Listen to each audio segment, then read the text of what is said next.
안녕하세요, 시청자 여러분. 지금 주목해야 할 디자이너 40에 오신 것을 환영합니다.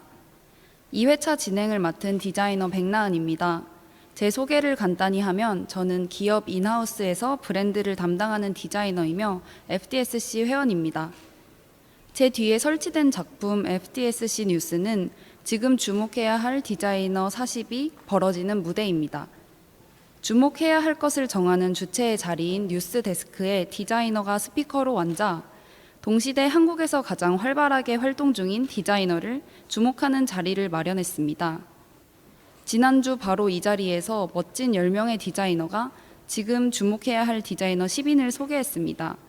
오늘 이 시간에는 김리원, 김지연, 신선아, 오세날, 위혜진, 이영주, 이혜림, 임하영, 조영수, 최보리 디자이너가 나와 이혜연, 조슬기, 우윤희, 김은진, 유연주, 오유진, 박지홍, 하영원, 정혜윤, 유현선 디자이너를 소개할 예정입니다.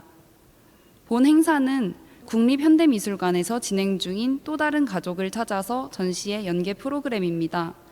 최근 코로나 확산 추세가 지속되며 이 프로그램이 진행되는 국립현대미술관이 계속 폐쇄되어 있습니다.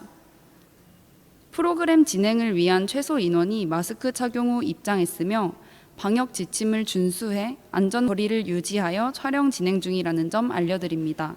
연사 한 명당 10분씩 총 100분에 걸쳐 진행되오니 열렬한 댓글 환호와 함께 끝까지 시청해 주시면 감사드리겠습니다. 그럼 바로 첫 번째 연사자 김리원 디자이너를 모시겠습니다. 안녕하세요. 처음 발표를 맡은 김리원입니다. 저는 그래픽과 글자의 형태를 관심을 가지고 아리공이를 운영하고 있는 그래픽 디자이너입니다. 주로 인쇄 매체를 기반으로 한 전시 및 아이덴티티, 편집 디자인 등의 문화예술 관련 일을 하고 있습니다.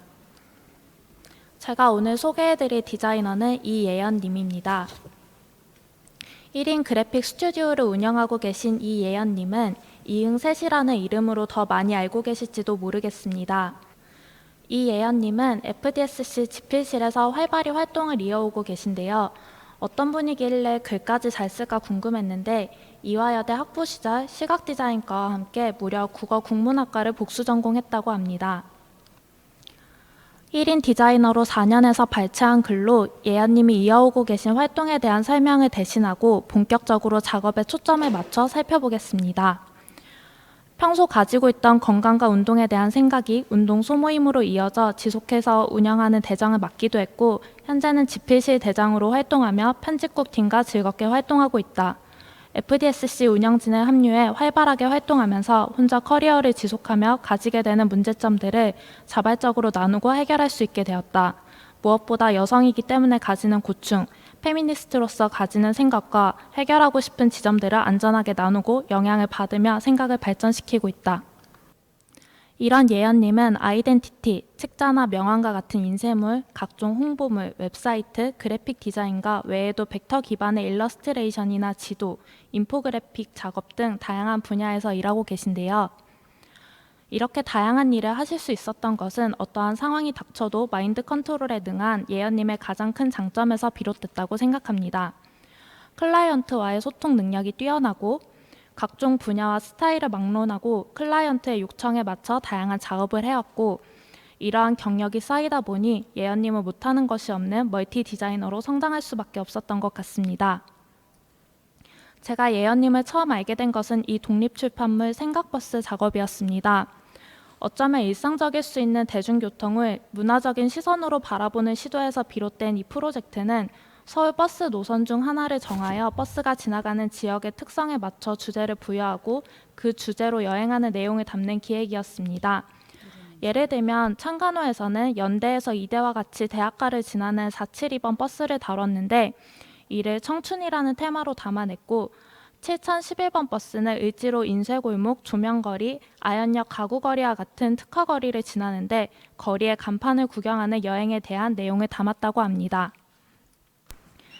학부 시절 마음이 맞는 친구분과 4, 5년간 꾸준히 진행했던 예언님에게는 중요한 포트폴리오이기도 하고 이제는 추억이 되기도 한 프로젝트라고 합니다. 지금 보여지는 이미지가 생각버스 시즌2의 작업입니다. 이 프로젝트가 의미 있는 것은 단순히 디자인의 퀄리티가 좋은 것뿐만 아니라 직접 촬영한 사진을 활용하고 또 직접 텍스트를 작성한 디자인과 콘텐츠 기획을 겸한 활동이라는 점입니다. 2012년부터 14년까지 시즌1 12권을, 15년에 시즌2 2권을 발행했는데요. 이렇게 유익하고 다양한 정보를 제공하는데도 2달에 한 번꼴로 제작이 이루어졌다고 합니다. 예언님의 부지런함이 돋보이는 프로젝트가 아닐 수 없습니다. 이 생각버스 프로젝트를 계기로 2가지 분야에서 의뢰가 많아졌다고 합니다. 최근까지도 관련 분야의 일을 꾸준히 이어오고 계신데요. 특히 지도 그래픽 관련해서는 주목해서 보아야 할 작업이 많습니다.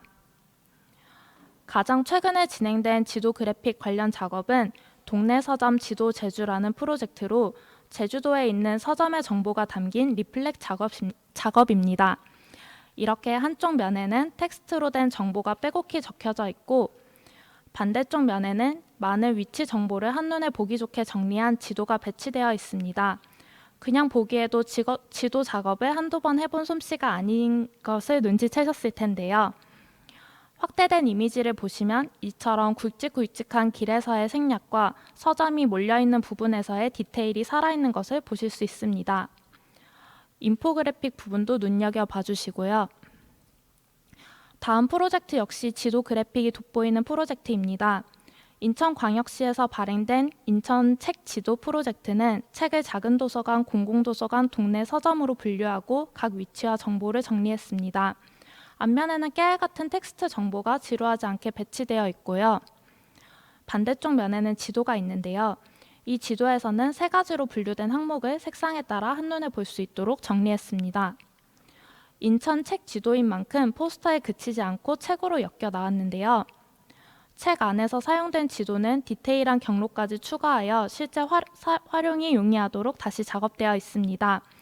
단순히 지도를 잘 그리는 것에 그치는 것이 아니라 상세한 디테일이나 과감한 생략, 색의 구분이나 그래픽의 스타일을 적재적소에 활용해 필요한 정보를 효과적으로 시각화한 것을 볼 수 있습니다.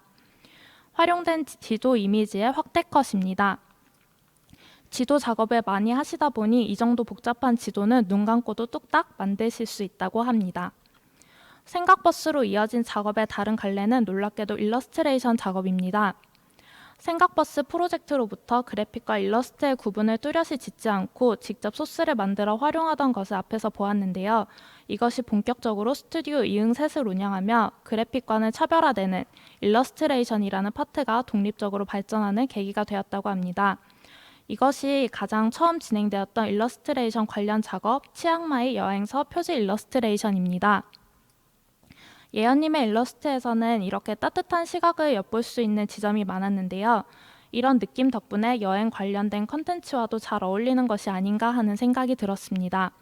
이렇게 책에서의 색감도 치앙마이라는 나라가 연상되는 것을 느낄 수 있었습니다. 이 프로젝트는 다음에서 제공하는 평창판과 다음 백과의 평창 동계올림픽 일러스트레이션과 인포그래픽 작업입니다. 일러스트에 올라가 있는 텍스트 정보 정리를 특히 눈여겨보게 되는 작업이었습니다. 이렇듯 그래픽과 인포 텍스트가 각 상황에 맞게 스타일이 적용되어 있고 운동선수의 움직임 또한 고정적인 이미지로 보는 것임에도 불구하고 역동감이 느껴졌습니다. 각 경기장과 경기 방법에 대한 일러스트레이션은 지루하거나 뻔하지 않게 구성되어 보는 재미에 읽는 재미까지 더해졌습니다. 화면이 작아 보이실지 모르겠지만 깨알같은 선수들의 움직임이 그래픽으로 표현된 것을 보실 수 있습니다. 다음 프로젝트는 손그림이 느낌이 물씬 나는 한빈라이프가 진행한 리얼 괌 하와이 일러스트레이션인데요. 둥글고 율동감 있는 일러스트레이션에 즐거운 표정을 더해 예언님만의 따뜻한 시선을 느낄 수 있는 작업입니다. 저는 예언님의 편집물 관련 작업을 참 좋아하는데요. 이 작업은 서울청년활동지원센터의 연간 매거진으로 에디터 섭외 및 간단한 집필에도 참여하셨다고 합니다. 이처럼 각 권을 색으로 구분하고 차분하고 세련되게 디자인한 부분은 눈여겨보지 않을 수 없습니다. 스튜디오 이응새 사이트에 방문해 보신 분들은 알겠지만 제가 오늘 소개해드린 작업은 극히 일부입니다. 초반에 클라이언트의 의뢰에 따라 작업 스타일을 과감히 변화시킬 수 있는 디자이너라고 소개드렸는데요. 이 썸네일에서 느껴지듯 다양한 분야의 다양한 작업이 가능한 이혜연 디자이너이기에 아직 소개드리지 못해 아쉬운 작업이 많아 재빠르게 보여드리겠습니다. 슈퍼 마이너리티 히어로라는 포스터 작업입니다. 과감하고 율동감 있는 레터링을 통해 구성하기도 했고요. 여기 느낌표의 센스를 봐주시면 좋을 것 같습니다. 이렇듯 감각적이면서 회화를 그래픽으로 풀어낸 듯한 나를 더 나은 사람으로 만드는 것은 무엇인가 라는 포스터 작업도 있었습니다. 한남동 모어댄레스에서 열린 아시안 쿨 포스터 전시를 위한 작업도 있었고요. 그림자를 센스 있게 활용하여 사바스라는 행사를 위한 포스터와 홍보물을 디자인하기도 했습니다. 뛰어난 조형 감각으로 글자를 활용한 브랜드 작업을 하시기도 했고요. 패션 브랜드 퓨자의 새로운 컬렉션 라인 퓨리테일을 위한 로고 타입과 명함을 제작하기도 했습니다. 이처럼 마인드 컨트롤에 능한 이혜연 디자이너는 클라이언트와 원활한 소통을 통해 못하는 것이 없는 다재다능한 멀티플라이어로 활동하고 있습니다. 보는 사람으로 하여금 호기심을 갖게 할 만큼 변화무쌍한 작업을 이어오고 계신 이응셋 이혜연님의 멋진 작업을 더 보시려면 아래 홈페이지와 인스타 계정을 방문해 주세요. 감사합니다. 안녕하세요. 저는 그래픽 디자이너로 활동하고 있고 시를 쓰는 김지연입니다. 저는 디자인 스튜디오 레이 포에트리를 운영하며 브랜드 아이덴티티, 인쇄물, 웹사이트 등을 디자인하고 있습니다. 제가 소개할 지금 주목해야 할 디자이너는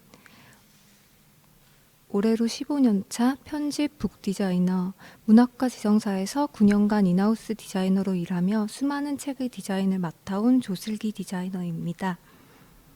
조슬기 디자이너는 정확함에 닿기 위한 노력을 멈추지 않고 텍스트의 분위기를 시각 언어로 구현하며 글과 책이라는 물성에 대한 사려 깊은 이해가 느껴지는 결과물을 보여줍니다. 작업을 통해 본 조슬기 디자이너는 글 속 공간을 시각화하고 글 너머에서 어떤 역할을 해주는 표지를, 후가공으로 정밀하게 묘사할 수 있는 풍경을, 흰 종이가 만들 수 있는 공간의 가능성을, 텍스트, 디자인, 인쇄, 제본이 서로의 당위가 되어줄 때를, 한 장의 종이가 한 편의 소설을 은유할 수 있는지를, 책은 어떤 식으로 글의 표면이 되어줄 수 있는지를, 좋은 시스템은 얼마나 쪼개지고 넓어질 수 있는지를 고민하고 보여줍니다. 제가 어떤 책의 디자인이 정말 멋지다고 느끼는 순간은 서점 매대에서보다 책을 다 읽고 덮으며 다시 표지를 보게 될 때 책이라는 사물이 책 속의 세계를 뭉쳐둔 덩어리로서 빛나는 것처럼 보이는 순간입니다. 이렇게 정말 예쁜 책이다, 멋진 디자인이다 감탄할 때 자주 책 날개에서 디자인 조슬기라는 문구를 마주하곤 했습니다. 그런 조슬기 디자이너를 소개할 수 있게 되어 기쁜 마음으로 많은 작업 중 몇 가지를 추려보았습니다. 문지 스펙트럼은 96년부터 발간된 문고판 시리즈로 2018년 조슬기 디자이너가 맡은 현재의 디자인으로 새로운 시작을 알렸습니다. 작지만 확실한 고전을 슬로건으로 시간의 흐름과 관계없는 현대성을 지닌 고전 작품들을 선보입니다. 이 스펙트럼 시리즈의 표지는 각각의 글에 어울리는 흑백 이미지와 제목, 저자, 그리고 빛의 파장이 시작되는 프리즘처럼 정중앙에 시리즈 로고가 자리한 구조입니다. 번역서를 다루는 시리즈인 만큼 한국어와 외국어 제목이 같은 균형을 이루는 표지의 제목 라인이 인상적입니다.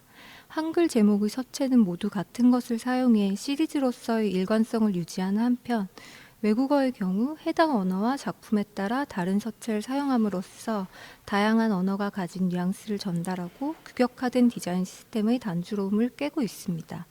출간된 스펙트럼 시리즈 중 몇 권을 통해 좋은 디자인 시스템은 어떻게 다채로운 성격의 작품을 모두 수용할 수 있는지 살펴보겠습니다. 새싹 뽑기 어린 짐승 쏘기는 오에 겐자부로의 첫 장편입니다. 태평양 전쟁 말기 전염병이 도는 마을에 버려진 소설 속 아이들은 모든 것이 무너지는 상황 속에서도 용기를 잃지 않고 서로를 의지합니다. 책 표지에 늘어선 나무들, 곧 쓰러질 것처럼 잘려있는 나무 한 그루는 책의 마지막 문장 속 소년이 뛰어드는 숲을 옮겨둔 것 같습니다. 이별 없는 세대는 2차 세계대전의 시대를 살다 26살의 세상을 떠난 볼프강 보르헤르트의 단편과 시를 엮은 책입니다. 먼지에 휩싸인 캄캄한 하늘, 드문드문 빛 조각이 섞여 있는 듯한 표지 이미지는 책 전반의 절망과 동시에 신과 선과 사랑에 실망한 쓴맛을 아는 우리는 그래 매일 밤 태양을 기다리지와 같은 문장에서 느낄 수 있는 희망에 대한 믿음을 보여줍니다. 마르그리트 듀라스의 소설 모데라토 칸타빌레는 죽음으로 완성되는 절대적 사랑을 찾아 헤매는 인물의 이야기를 담고 있습니다. 표지의 광막한 바다 이미지는 순간순간 나타나고 사라지는 비정형의 파도를 통해 이 넘치고 흔들리는 정서를 보여줍니다.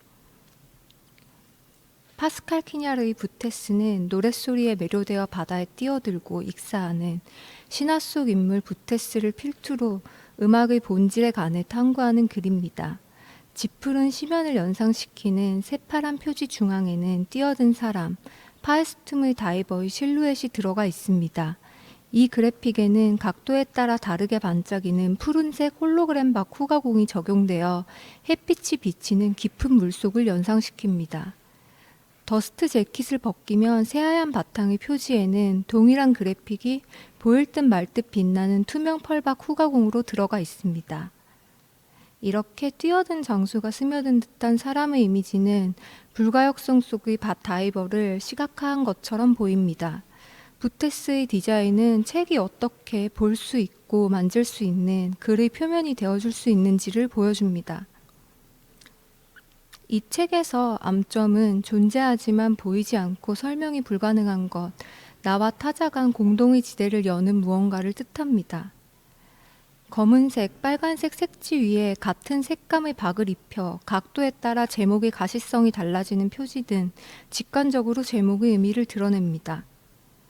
제본 방식 또한 인상적인데 한 권처럼 보이지만 실제로는 두 권의 책을 두꺼운 종이로 만든 더스트 재킷이 감싸고 있는 구조입니다. 책등 부분의 타공은 내부에 두 권의 책이 있음을 보여줌과 동시에 제목의 의미와도 연결됩니다. 암점은 텍스트가 디자인으로 옮겨지고 인쇄와 재본 과정을 거쳐 책이라는 물성을 이루게 되는 동안의 모든 과정이 서로의 당위가 되어주는 것을 보여줍니다. 김사과 소설가의 장편 뉴의 제목은 소설에 나오는 이니셜로 조슬기 디자이너는 이를 세로로 배치해 수직 레이아웃을 만들고 글자 크기를 키워 압도하는 듯한 인상을 주고자 했다고 합니다. 바탕색으로 금색을 택하고 요란하게 치장한 악몽 같은 소설의 분위기처럼 앞표지와 책등 전체에 홀로그램 박을 입혀 유리 조각이 쏟아져 내리는 듯한 파괴적인 화려함을 더했습니다. 뉴의 표지는 한 장의 종이가 한 편의 소설을 어떻게 은유할 수 있는지를 보여줍니다. 아듀 레비나스는 철학자 에마뉘엘 레비나스의 장례식에서 자크 데리다가 낭독한 조사 아듀와 레비나스 사망 1주기를 기념해 열린 학회에서 발표한 맞아들임의 말을 엮은 책입니다. 데리다는 인사나 축복의 말, 영원히 헤어질 때 하는 인사, 그리고 신에게로의 세 가지로 아듀의 의미를 정의한 바 있습니다. 아듀 레비나스는 후가공이 전혀 들어가지 않은 가벼운 책이지만 사각형 프레임과 텍스트가 전부인 오묘한 푸른색 한 가지만을 쓴 간결한 디자인은 글과 무척 잘 어울립니다. 프레임 안에 단정하게 적힌 인사를 건네는 듯한 제목, 하얗게 열린 공간은 한 장의 카드처럼 보이기도, 추도문의 표지처럼 보이기도, 문처럼 보이기도 합니다. 윤혜서 소설가의 장편 영인칭의 자리에는 반딧불이 숲에서 완전한 암흑을 경험하는 이야기가 나오는데 표지는 이 풍경을 빌려온 듯한 이미지를 담고 있습니다. 망점으로 구성된 캄캄한 풀숲의 이미지 위에는 작은 원들이 떠다닙니다. 투명 홀로그램 박이 입혀진 원형 그래픽은 보일 듯 말 듯 반짝이며 암흑 속을 떠다니는 반딧불이를 각자의 자리에서 부유하는 작고 작은 사람들을 떠올리게 합니다. 마지막으로 윤보인 소설가의 장편 밤의 고아는 등장인물들이 사는 연립의 지층에서 이야기가 진행되는데 표지 전면에는 위쪽에서 빛이 드는 듯한 계단 이미지가 들어가 있습니다. 내용을 반영하면 더 어두운 분위기로 만들 수 있는 책이었지만 조슬기 디자이너는 꼭 작품과 일치하기보다 디자인의 톤 앤 매너를 정하고 그에 맞는 표지를 작업했다고 합니다. 표지 종이는 은은한 노란빛으로 반짝이는 펄지를 사용하여 빛 아래에서 보면 오후의 햇빛이 계단에 가득한 것처럼 보입니다. 글 속 공간을 표지로 가져오고 공간에 불을 켜고 계단 아래에 선 사람에게 계속 빛을 따라갈 용기를 주는 듯한 디자인입니다. 월간 출판문화 7월호의 북디자인 코너에 조슬기 디자이너가 기고한 글을 읽으며 이렇게 사력있고 정확하고 아름다운 디자인을 하는 디자이너가 되기까지 꾸준히 쌓인 시간의 견고함과 계속하는 사람의 힘에 대해 생각해보게 되었습니다. 저뿐만 아니라 많은 디자이너가 그리고 여러 분야에서 활동하는 여성들이 특히 시작점 근처에 있다면 흔들리는 자기 확신이나 불안과 싸우는 순간이 있으리라 생각합니다. 이렇게 계속하는 힘의 증거로 남아있는 멋진 작업들이 조슬기 디자이너를 비롯해 각자의 자리에서 시간을 쌓아온 여성 디자이너들의 존재가 무엇이든 계속해 나갈 수 있는 용기의 근거가 되었으면 좋겠습니다. 탐구하고 고민해야 할 지점들이 계속된다는 생각이 든다. 북디자이너 10년 이후엔 무엇이 있는가? 여전히 탐구 대상인 책이 있다는 이 글의 마지막 문장처럼 계속해서 묻고 답하기를 멈추지 않았으면 좋겠습니다. 조슬기 디자이너의 작업과 행보가 더 궁금하다면 인스타그램 계정을 참고해 주세요. 그럼 여기서 발표를 마치겠습니다. 준비해 주신 학예팀 여러분 그리고 들어주신 모든 분들께 감사합니다. 안녕하세요. 지금 주목해야 할 디자이너 40에서 이하리 디자이너의 소개를 받고 그 바톤을 이어받아 2회차 발표를 맡게 된 디자이너 신선아입니다. 오늘 제가 소개하고 싶은 디자이너는 현재 독립디자인 스튜디오 OH 대표로 페미니즘 출판사 보말람 디자이너로 페미니스트 디자이너 소셜클럽 운영진으로 활발하게 활동하고 있는 오윤희 디자이너입니다. 그리고 저는 오윤희 디자이너를 큰 그림을 위해 퍼즐을 짜는 전략가라는 문장으로 소개하고 싶습니다. 오윤희 디자이너는 시각적인 기호를 만들고 사람들이 그 이미지를 적극적으로 활용할 수 있도록 유도하는 디자이너고 사람들의 손을 통해 작업이 다양한 방식으로 사용될 때 그 의미가 확장된다는 것을 잘 알고 있는 디자이너입니다. 저는 큰 그림을 위해 퍼즐 기호를 만드는 이 디자이너의 전략이 시를 쓰고 재즈를 듣고 골프공을 날리는 모습과 닮아있다는 생각을 했습니다. 이 키워드는 저의 질문에 대한 대답을 바탕으로 나왔는데요. 어떤 글을 좋아하는지, 어떤 음악을 듣는지, 디자인을 하는 과정을 어떤 스포츠에 비유하고 싶은지에 대해 오윤희 디자이너에게 물었습니다. 세 가지 질문에 대한 대답을 바탕으로 앞으로 소개해드릴 작업을 풍부하게 이해하는 데 도움이 좀 되었으면 좋겠습니다. 오윤희 디자이너가 시를 좋아하는 이유는 시가 돌아오는 것 같지만 사실 직선으로 그 의미를 전달하기 때문이라고 합니다. 각각의 개별적인 의미를 가진 단어들이 집합이 되어 있을 때 커다란 직구가 되어 다가오는 시의 특성이 오윤희 디자이너의 작업 전반에 녹아있는 것 같다는 생각을 했습니다. 오윤희 디자이너는 FDSC 집필실에서 3편의 글을 썼는데요. 왼쪽부터 제목 그대로 클라이언트가 알아야 할 디자이너와 잘 소통하는 법, 여성 디자이너가 제작한 책을 리뷰한 북디자인 씹고 뜯고 맛보고 즐기고, 미움받는 왼끝 맞춤에 대한 변호를 주제로 한 글입니다. 디자이너와 함께 일하는 클라이언트에게, 책을 읽는 사람들에게, 왼끝 맞춤을 미워하는 사람들에게 일상적인 단어를 모아서 디자이너의 언어와 의도를 쉽고 명료하게 전달합니다. 페미니즘 출판사 보말람에서 오윤희 디자이너는 2016년부터 현재까지 적극적으로 여성의 목소리를 담아낸 10여 권의 책을 작업했습니다. 2016년 보말람 출판사를 시작한 계기가 된 첫 번째 책 입이 트이는 페미니즘은 여성 혐오를 이야기할 때 여성들이 상처받지 않고 대응할 수 있는 방식을 매뉴얼화한 실용서입니다. 표지에서 링 위에 권투 글러브를 차고 싸울 준비를 하는 이 입트페몬 캐릭터처럼 재치 있는 일러스트를 사용해서 또래 혹은 보다 어린 여성들이 부담 없이 읽을 수 있는 책을 만들고자 했다고 합니다. 또 언제 어디서든 들고 다니며 참고할 수 있는 작은 판형으로 제작되었고 우리가 마주치는 답답한 대화 패턴은 명료하게 도식화해서 어렵지 않은 문제 유형으로 인식할 수 있게 되었습니다. 텀블벅에서 목표 2000%가 넘는 금액으로 후원 모집을 마감한 이 책을 출간한 후 우윤희 디자이너는 숫자에서 나오는 연대의 힘을 느꼈고 앞으로 여성을 위한 여성의 목소리를 다루는 다양한 책을 만들어야겠다는 다짐을 했다고 합니다. 그리고 2020년 세상에 김지은입니다 라는 이름의 책이 나옵니다. 안희정 성폭력 사건을 직접 기록한 내용을 담았습니다. 김지은입니다라는 이 제목이 표지의 반 정도를 차지하고 있습니다. 라벨링된 서류 봉투를 찍고 김지은 씨의 노트 위에 적힌 이 이름이 세상의 모습을 드러냈을 때 단단한 힘을 갖길 바라는 마음을 담았다고 합니다.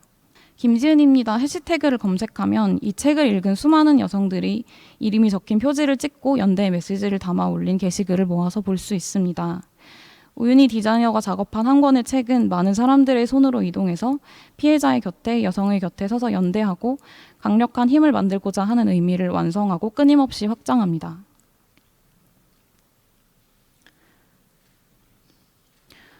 이어 설명할 코로나 시대의 사랑은 영상으로 보여드리겠습니다.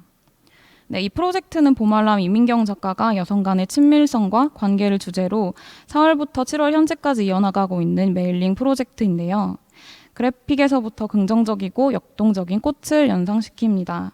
이 이미지는 각각의 레이어를 한 방향으로 움직이며 어지러운 코로나 시대의 모습을 직관적으로 드러내고 원운동을 하는 이미지의 중심으로 빨려 들어가게 하는 느낌을 의도했다고 합니다. 코로나 꽃으로 불리는 이 모션 이미지는 뉴스레터를 통해 사람들에게 전달되는데요. 사람들은 메일함을 열어 이 움직이는 모션을 캡처하고 게시하고 또 다른 여성에게 전달하며 서로 연결되어 있다는 감각을 확인합니다.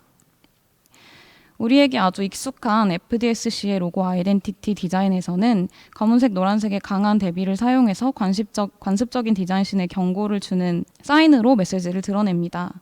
움직이고자 하는 방향으로 매핑되어 있는 이 기호는 페미니스트 그래픽 디자이너의 다양한 활동을 존재감 있고 역동적으로 드러내고 기록하고 역시 함께 모여 있을 때 의미가 배가 됩니다. 두 번째 키워드로 소개해드릴 작업은 다양한 감각, 특히 소리와 연결되는 감각을 활용한 우윤희 디자이너의 작업입니다. 우윤희 디자이너는 재즈 음악을 좋아하는데요. 라이브를 들을 때 연주뿐만 아니라 잔을 부딪히고 음식을 먹고 떠드는 주변의 소리를 함께 듣는 것을 좋아한다고 합니다. 우윤희 디자이너는 사람들에게 이미지를 전달할 때 이미지와 어울리는 주변의 소리를 연결해 작업을 보다 풍부하게 감각할 수 있도록 고민합니다. 우윤희 디자이너가 작업한 FDSC 팟캐스트 디자인 FM의 아이덴티티와 시즌2 시그널 음악 작업은 기존의 라디오 시그널 음악과는 다른 낯선 분위기의 사운드에 대리운전 CM송에서 착안한 반복적인 리듬과 유머를 섞어 중독성 있는 음악을 만들었습니다. 이 음악을 듣고 싶은 분들은 디자인 FM 팟캐스트를 구독해주세요. 북컴포지션 프로젝트의 REST라는 이름의 책 음악 앨범에서는 총 4권의 서로 다른 질감과 주제를 가진 아트북과 그에 해당하는 그래픽 음악 작업을 보여주었는데요. 각각 책과 어울리는 풀, 물, 바람, 새와 같은 은유적인 물성의 소리를 음악에 가미해 이질감 없이 책을 감각할 때의 임팩트를 만듭니다.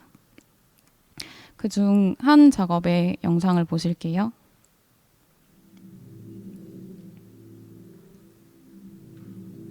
네, 나아가서 이 각각의 작업은 인터랙션이 가능한 웹페이지로 제작되었는데요. 책의 펼침부터 넘김까지 움직임이 드러난 모션으로 사용자가 이렇게 커서의 움직임에 따라서 책을 읽는 자기만의 장면과 기억을 만들 수 있도록 장치했다고 합니다. 마지막으로 우윤희 디자이너는 앞으로의 스텝을 위해 단계를 차근차근 밟아 나가는 사람입니다. 우윤희 디자이너가 작업하는 과정이 슈슈 퍼팅을 날리면서 다음 단계로 넘어가는 새로운 코스를 만나면 새로운 전략을 짜는 골프와 같다는 생각을 했다고 합니다. 우윤희 디자이너는 여성환경연대 플라스틱역 작업에서 매달 실천할 수 있는 플라스틱 프리 액션을 직관적인 이미지로 제안하고 지난 달력에 이렇게 재단선을 넣어서 카드로 재사용할 수 있도록 행동을 유도합니다. 또 창작자이자 생산자로서 스스로 실천할 수 있는 방법을 끊임없이 고민합니다. 우윤희 디자이너는 페미니즘과 마찬가지로 비건이나 동물권의 목소리를 내는 일이 본인의 삶의 방향과 가치관과 맞기 때문에 이런 작업을 할 때 즐겁고 때로는 큰 행운처럼 느껴진다고 합니다.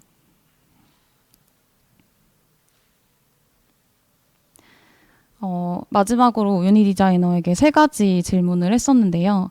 과거의 미숙함이 부끄러울 때가 있지 않은지, 현재의 일이 너무 많아 힘들 때가 있지 않은지, 미래의 모습이 어떻게 그려지는지에 대한 대답으로 과거의 미숙함을 바라보는 순간이 부끄러운 순간이 아니라 현재의 성장을 깨닫게 되는 순간이라고 말합니다. 또 그런 이유로 스스로의 10년 후가 얼마나 멋진 사람이 되어 있을지 기대된다고 말합니다. 우윤희 디자이너가 과거의 용감한 순간들을 간직하고 현재를 부지런히 읽으면서 10년 후의 모습을 그려나가는 멋있는 디자이너라는 생각을 했습니다. 최고의 디자인은 아직 나오지 않았다고 말하는 우윤희 디자이너는 그 순간까지 시를 쓰고 재즈를 듣고 주변의 소리를 담아내며 사람들을 움직이게 하고 큰 그림으로 영향력을 보여줄 것이라고 믿습니다. 시를 쓰고 재즈를 듣고 골프공을 날리듯 전략을 짜는 우윤희 디자이너의 큰 그림에 함께하고 싶으신 분들은 이 사이트와 계정을 방문해주세요. 고맙습니다.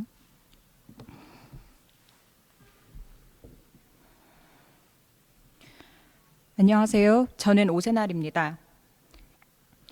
저는 주로 인쇄 기반의 매체들을 디자인하고 점점 그 영역을 넓히는 시도를 하고 있습니다.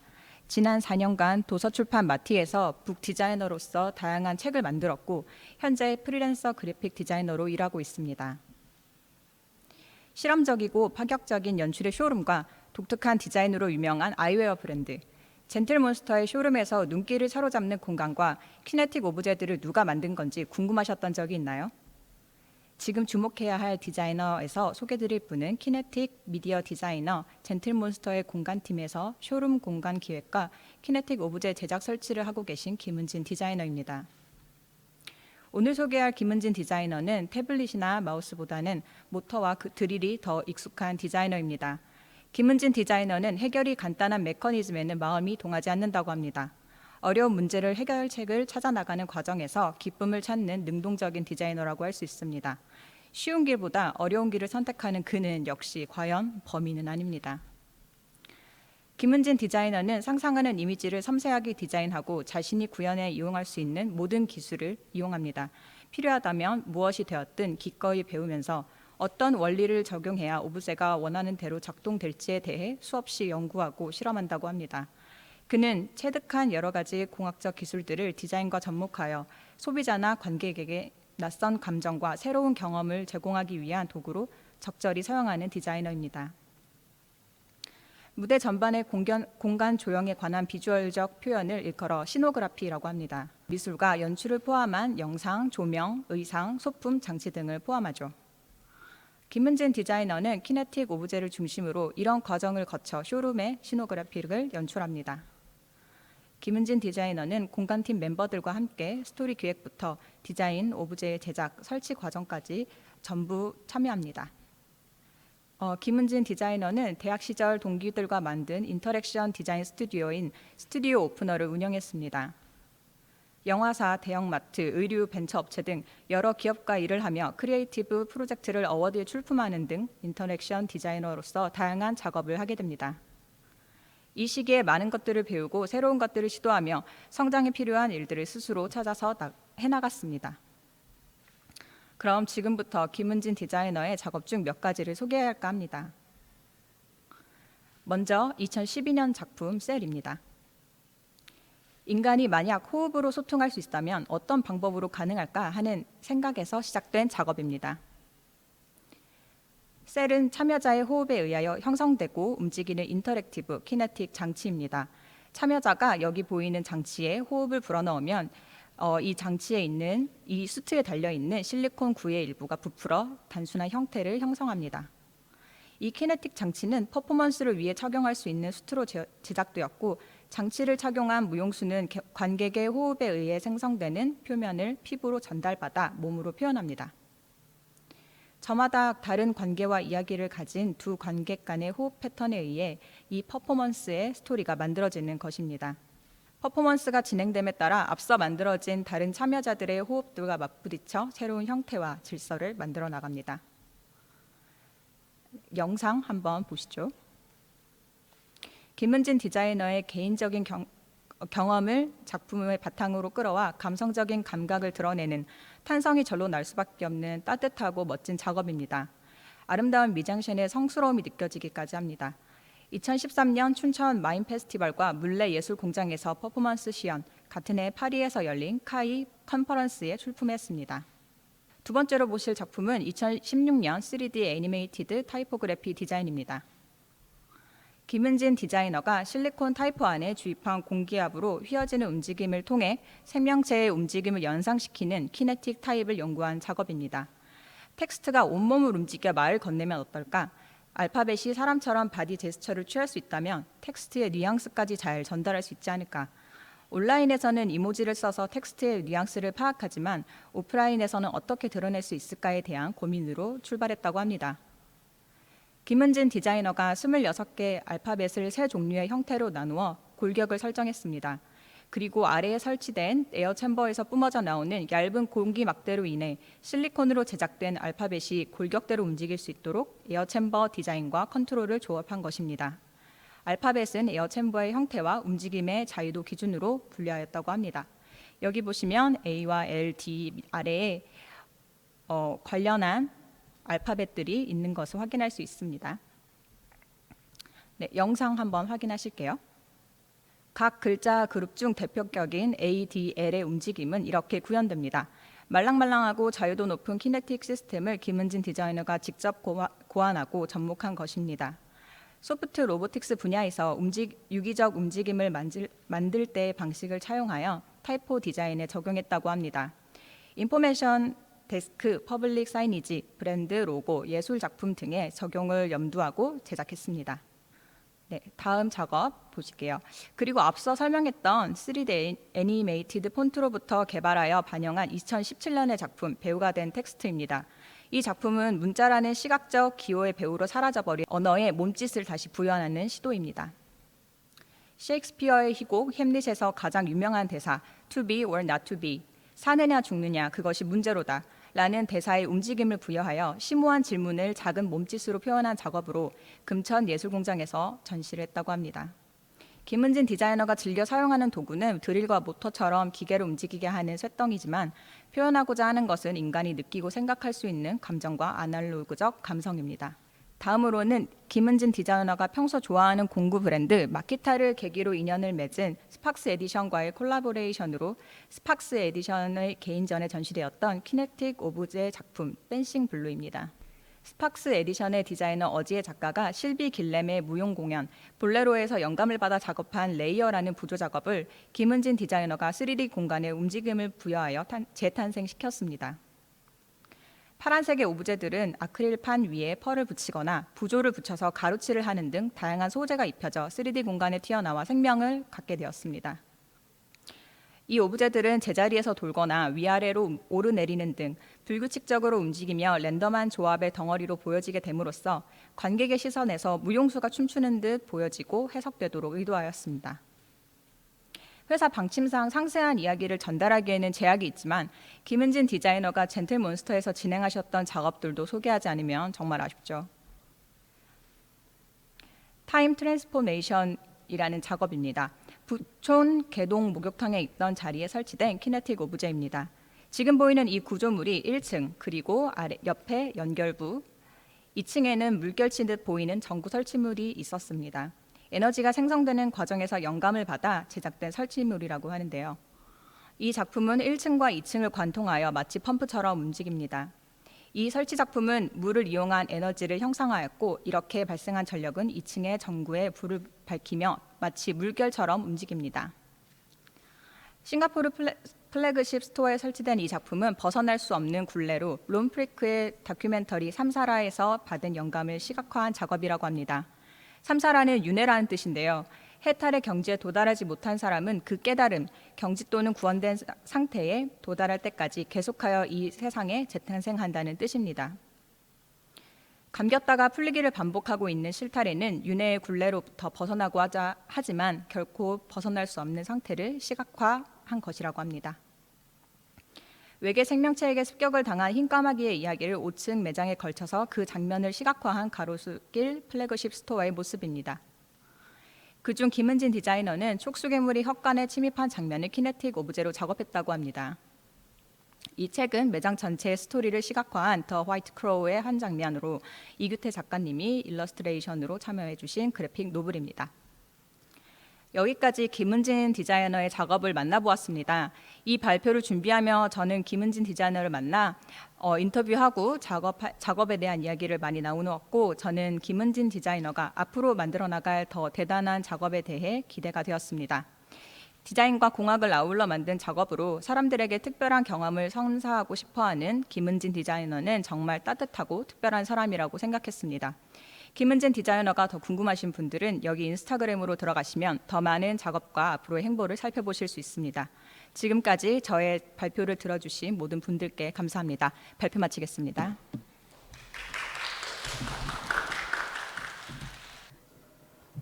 네, 안녕하세요. 저는 산돌의 서체 제작자인 위예진입니다. 제가 소개드리고 싶은 지금 주목해야 할 디자이너는 현재 웹 디자이너로 그리고 그래픽 디자이너로 활발하게 활동하고 계신 유연주님입니다. 연주님과 저의 첫 만남은 산돌에서였는데요. 제가 산돌의 서체 디자이너로 일하고 있었던 2019년에 연주님이 산돌의 그래픽 디자이너로 입사하게 되시면서 서로 알게 됐습니다. 사실 저는 2017년에 W쇼를 보고 연주님을 이미 알고 있었고 팬이었는데요. 한 번쯤 이분이랑 같은 프로젝트에서 일해보면 좋겠다고 기대를 하고 있었습니다. 그 마음이 이어져서 오늘 이 자리에서 연주님을 소개하게 된 것이기도 한 것 같습니다. 연주님은 산돌의 그래픽 디자이너로서의 도전 정신을 가지고 입사를 하셨다고 합니다. 그 도전 정신이라는 것은 예를 들면 새롭게 출시되는 다양한 서체들과 기술을 내가 많이 접해보고 다뤄보겠다. 그리고 디자이너들이 못생겨서 또는 어려워서 못 쓴다고 하는 서체들을 가지고도 콘텐츠하고 잘 결합을 해서 재미있고 보기 좋은 결과물을 내가 만들 수 있을 것이다 라는 도전 정신이었다고 합니다. 그리고 제가 옆에서 지켜본 바로는 연주님이 이것들을 굉장히 잘 해내신 것 같았어요.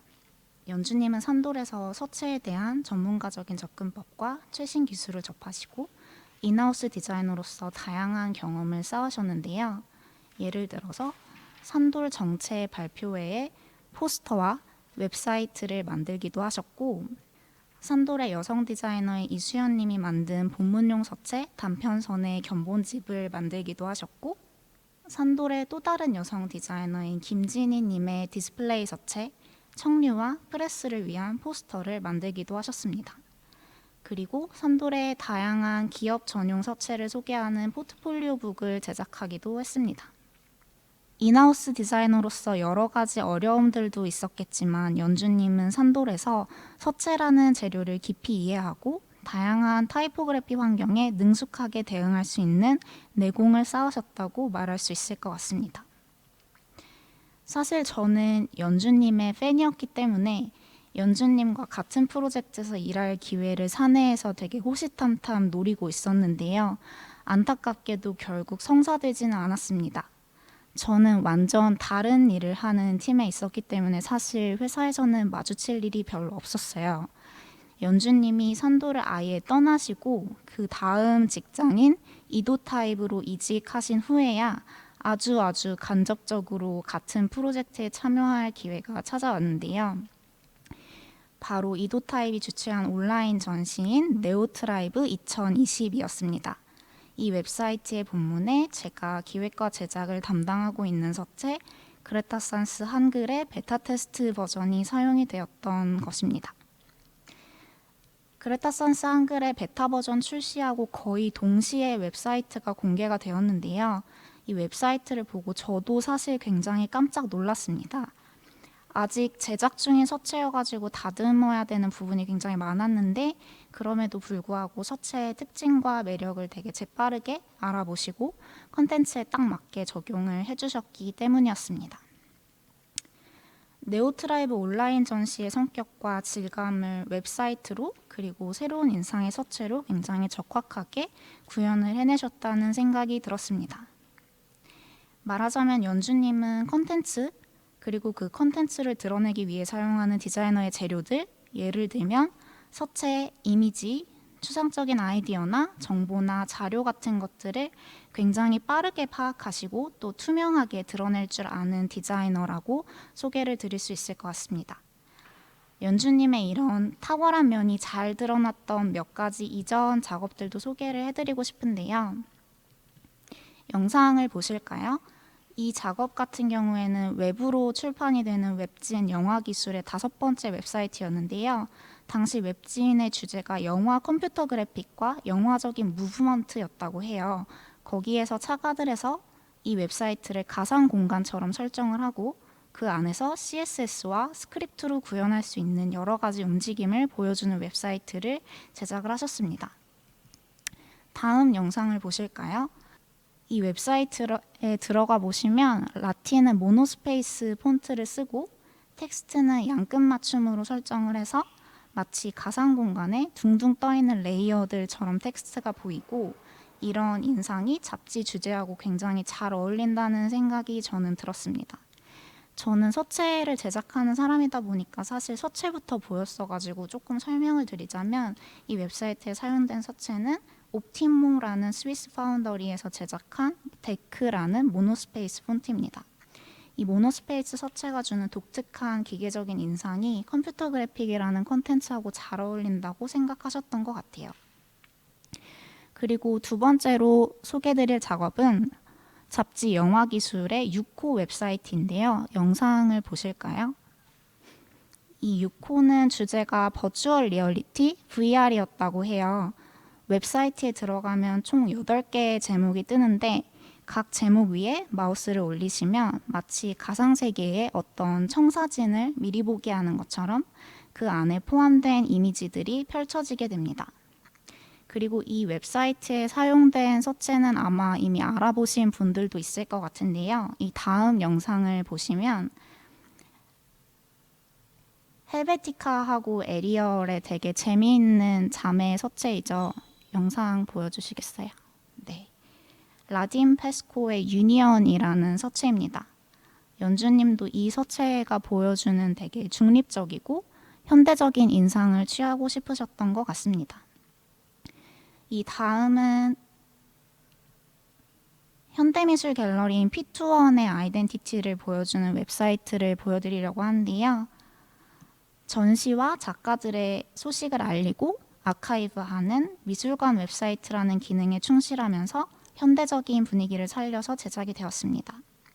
항상 컨텐츠에 되게 충실한 디자인을 하는 분이라서 그런지 연주님의 디자인을 보면 되게 확장성이 좋아 보인다. 그리고 정보의 위계를 레이어로 되게 명확하게 잘 쪼개서 또렷하게 구분을 한다. 모범적이다. 이런 인상을 종종 받는데 이 웹사이트가 특히 그랬던 것 같아요.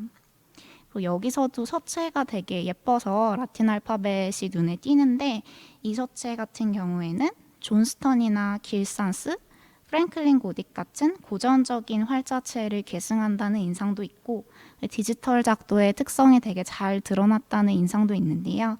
콜로폰이라는 파운더리의 아펠수라는 서체입니다. 이 웹사이트의 전반적인 깔끔한 레이아웃하고 이 서체하고 굉장히 잘 어우러져서 P21이라는 전시 공간의 성격을 곧바로 짐작을 할 수 있게 해주는 것 같아요. 그리고 연주님이 아주 좋아하는 서체 중에 하나라고도 하시더라고요. 마지막으로는 연주님의 웹사이트 구축 능력을 조금 어필을 하고 싶은데요. 연주님은 개발 좀 할 줄 아는 디자이너라고 소개를 드릴 수 있을 것 같아요. 사전 인터뷰에서 제가 개발이랑 디자인 중에 뭘 더 잘하시고 뭘 더 재밌게 느끼시는지 여쭤봤었는데 연주님이 저는 디자이너 치고는 개발 좀 하는 것 같아요. 근데 뭐 그냥 할 수 있으니까 하는 거죠. 이렇게 말씀을 하시더라고요. 이렇게 말하는 유연주님이 정말 멋있어 보였습니다. 이렇게 멋진 유연주님은 스스로를 이렇게 소개합니다.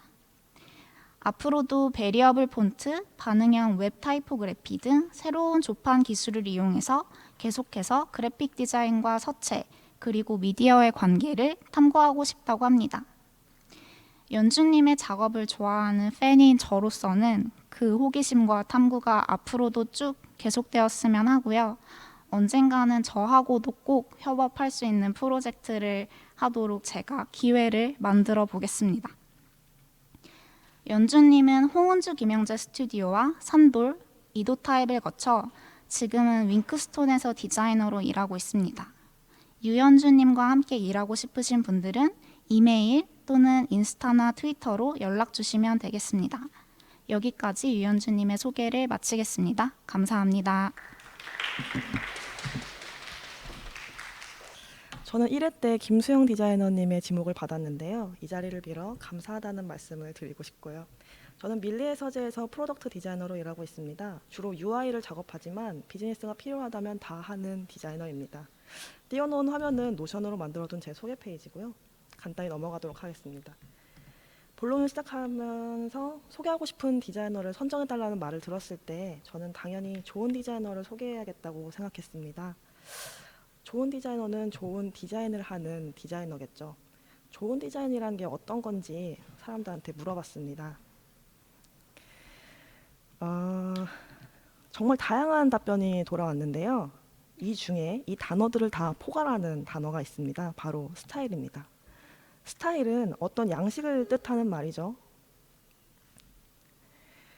애플 스타일, 떠오르는 이미지가 있고 디터람스 스타일 하면 떠오르는 이미지가 있겠습니다. 어떤 디자인 스타일이란 여러 번의 작업들을 통해서 맥락을 만들며 사람들의 머릿속에 각인됩니다. 좋은 디자인은 좋은 스타일을 가지고 있습니다. 그런데 이 스타일이라는 건 디자인에게도 적용되고 디자이너의 인물에도 적용됩니다. 저는 제가 소개하고 싶은 디자이너를 떠올리고 그의 작업과 인물의 스타일이 서로 닮아 있음을 이야기하면 좋겠다고 생각했습니다. 일단 제가 주목한 디자이너의 작업이 어떤 스타일을 가지고 있는지 아주 빠르게 10가지 작업으로 훑어보겠습니다. 두 번째 작업이고요. 오른쪽에 해당 브랜드의 브랜드의 이름들을 띄워놨습니다. 주로 웹사이트 작업을 하시고 계시죠? 테이블웨어 RFM, 텍스처샵, 그리고 패션 브랜드 제이청입니다. 소소문구 브랜드 아시는 분도 많으시죠? 어떤 스타일이 느껴지시는지 궁금합니다. 출판사 글항아리 사이트이고요. 마지막은 브랜딩 사이트 아파트먼트 프란츠입니다. 저는 이 디자이너의 작업에서 우아함 그리고 단단함이라는 키워드를 찾을 수 있었습니다. 작업과 인물이 서로 닮아 있는 디자이너 바톤 그리고 포레스트의 오유진 디자이너를 소개합니다. 첫 번째 작업은 유어마인드의 웹사이트입니다. 독립 출판물을 다루는 유어마인드의 웹사이트는 3년 전에 리뉴얼되었는데요. 지금 봐도 촌스러운 구석이 전혀 없습니다. 당시만 해도 장식 없고 플랫한 디자인이 웹사이트엔 많이 없었습니다. 저는 이 작업이 오유진 디자이너의 작업인지 이 자료를 만들면서 알게 되었어요. 지금 보시는 화면은 상품 목록 화면입니다. 상품마다 끝나는 지점들이 모두 다름에도 불구하고 페이지의 가독성이 높습니다. 밀리의 서재도 책을 다루다 보니 아주 자주 들여다본 기억이 납니다. 디자이너 오유진의 여백을 다루는 힘이 잘 드러난 작업이라고 생각됩니다. 이 다음은 편집샵 그로브의 작업입니다. 이 작업에서도 빈 공간을 잘 살리고 계시죠. 샵의 철학을 소개한 페이지에서도 구조적으로 여백을 다루고 있습니다. 상품 소개 페이지고요. 메뉴 이동 페이지입니다. 상품 카테고리를 표시한 텍스트 버튼 위에 마우스를 올리면 하단 여백에 해당 페이지에서 무엇을 취급하고 있는지 이미지가 뜹니다. 단번에 정보를 제공하면서도 아주 아름답고 탁월한 UX라고 생각이 듭니다. 다음은 지승민의 공기라는 테이블웨어 브랜드입니다. 여기에서도 사물과 빈 공간의 비율을 세심하게 다룬 힘이 느껴집니다. 참고로 오유진 디자이너는 도자공예와 시각 디자인을 복수 전공하셨다고 해요. 이 다음은 제가 개인적으로 가장 좋아하는 작업 온양민속박물관 사이트입니다. 장소를 소개하고 있는 사이트인 만큼 아름다운 사진을 화면의 높이 90%를 활용해서 쓰고 있습니다. 스튜디오 텍스처온 텍스처와 협업을 많이 하신다고 합니다. 박물관 전시 소개 페이지인데요. 전시하고 있는 사물들의 사진을 흔히 웹에서 사용하는 카드 슬라이드의 사각형에 가두지 않았습니다. 전시품 각각의 외곽선이 드러나도록 디자인한 독창성이 느껴집니다. 오유진 디자이너의 작업들은 각 브랜드마다 특성이 잘 드러나면서도 서로 닮아 있는데요. 그 닮아 있는 건 일관적인 기조가 있기 때문입니다. 그 기조는 생략과 축소를 최대한 활용해 만든 여백에서 나옵니다. 이 여백을 만들어내는 태도가 오유진 디자이너의 작업의 특성이라고 할 수 있겠죠. 제가 여백에 관해서 좋아하는 구절이 있는데요. 프랑스의 극작가 장준의 에세이에서 잘 살펴보면 우아한 것은 선이 아니라 선이 감싸고 있는 흰 공간이며 가득 찬 느낌을 갖는 것도 흰 여백이라는 구절이 나옵니다. 마치 오유진 디자이너의 작업을 설명하고 있는 것 같은 문장이라서 갖고 와봤습니다. 그래서 오유진 디자이너의 작업은 우아하고 단단하다고 말할 수 있는 스타일을 가지고 있습니다. 이 스타일은 디자이너의 일 나머지 절반이라고 할 수 있는 커뮤니케이션에도 이어집니다. 제가 왜 커뮤니케이션도 우아하고 단단하다고 생각하게 되었을까요? 지금 보시는 화면은 FTSC의 웹사이트입니다. 오유진 디자이너가 약 80%의 디자인을 담당했었는데요. 저는 작년 9월부터 올해 6월까지 이자인, 오유진, 임민영, 정혜윤 디자이너와 함께 웹사이트 만드는 프로젝트를 진행했습니다. 그 10개월 동안 자연스럽게 오유진 디자이너가 어떻게 커뮤니케이션을 하고 있는지 느낄 수 있었는데요. 오유진 디자이너의 커뮤니케이션은 상대방에게 열린 느낌을 주고 프로젝트의 방향성을 뚜렷하게 이어가려는 점이 있습니다. 그러면서도 상대방과 본인을 만족시키는 다양한 제안을 꾸준히 만들어냅니다. 그리고 그 모든 과정이 철저히 절제된 언어로 이루어지고 있습니다. 저만 그런 걸 느낀 건 아니었습니다. 웹사이트 프로젝트를 리딩한 이자인 디자이너가 팟캐스트 디자인 FM 시즌2에서 언급한 내용을 가져왔는데요. 이자인 디자이너 역시 오유진 디자이너가 항상 받아들이는 느낌을 주면서도 계속해서 제안을 했다. 거기서 어떻게 의사소통을 해야 하는지에 대한 스킬을 배울 수 있었다는 경험을 말씀해 주셨습니다. 인상적인 소통 방식을 가진 디자이너의 영역이 시각화를 넘어서 기획까지 뻗치는 건 놀라운 일이 아닌 것 같습니다. 다음 소개해드릴 작업이 바로 기획이 있는 음악출판사 프란츠에서 만든 문화공간 아파트먼트 프란츠의 브랜딩 작업입니다. 프란츠로부터 해당 공간에서 쓰일 인쇄물들에 대한 의뢰를 받았을 때 공간의 이름부터 경험까지 브랜딩으로 티원할 수 있는 모든 요소들을 제안한 기획서를 냈다고 합니다. 바로 그 공간의 현관 모습이고요. 작년 12월에 열린 아파트먼트 프란츠 디자이너 토크 중 오유진 디자이너의 말을 조금 가져왔습니다. 브랜딩 작업에 필요한 모든 요소들에 논리적으로 접근하는 사고방식을 느낄 수 있습니다. 공간의 이름을 제안하고 가구, 소품들의 텍스처는 어떻게 하면 좋을지, 사람들을 어떻게 초대하면 좋을지, 방문자들이 공간으로부터 어떤 경험을 얻을 수 있을지에 대해서 한 걸음씩 접근합니다. 이 공간이 아파트 22층에 위치해 있으며 이름으로부터 사용자들이 어떤 경험을 얻을 수 있는지 상상하는 데 도움을 주고 들어오는데 거쳐야 하는 보안 단계에 대한 부담감을 낮출 수 있다고 판단해서 아파트먼트 프란츠라는 네이밍까지 제안하셨다고 해요. 그래서 만들어진 아파트먼트 프란츠에서 쓰여지는 디자인 결과물입니다. 명함, 그리고 인스타그램 게시물의 레이아웃, 시작을 기념하는 스티커입니다. 음악을 연주하고 있는 모습처럼 아파트먼츠에서 프란츠를 따라 보고 들을 수 있는 음악을 보고 들을 수 있길 바라는 맥락에서 제작되었다고 합니다. 해당 공간에서 문화행사가 열릴 때마다 방문한 사람들에게 지급되는 봉투와 안내 엽서들입니다. 여기에서도 여백을 잘 활용한 기조를 볼 수 있죠. 마지막으로 직접 답변을 들은 디자이너 오유진 스타일의 커뮤니케이션 노하우를 알려드리고 소개를 끝내고자 합니다. 기억해 두셨다가 꼭 활용하시길 바랍니다. 첫 번째 노하우는 서로 어떤 목표를 바라보고 있는지 계속 점검하는 것입니다. 오유진 디자이너와 함께 일하며 느꼈던 폭넓은 수용도와 방향성이 뚜렷하다고 생각했던 지점이 여기서 나왔던 것 같습니다. 두 번째 노하우는 문제가 생겼을 때 제3자의 시각으로 질문하는 것입니다. 프로젝트 내내 다양한 제안을 만들어낸 디자이너의 힘이 바로 질문하는 태도에서 나왔다는 것을 알게 되었죠. 세 번째 노하우는 상대방의 피드백을 감정적으로 받아들이지 않는 것입니다. 오유진 디자이너가 사용하는 단단한 언어의 힘이 여기서 나온 것 같습니다. 제가 보여드린 포트폴리오는 굉장히 일부에 불과합니다. 다행히 포레스트와 바톤의 웹사이트에서 멋진 포트폴리오를 보실 수 있고요. 지금 보여드리는 QR코드를 찍어두셨다가 나중에 방문해 보시길 바랍니다.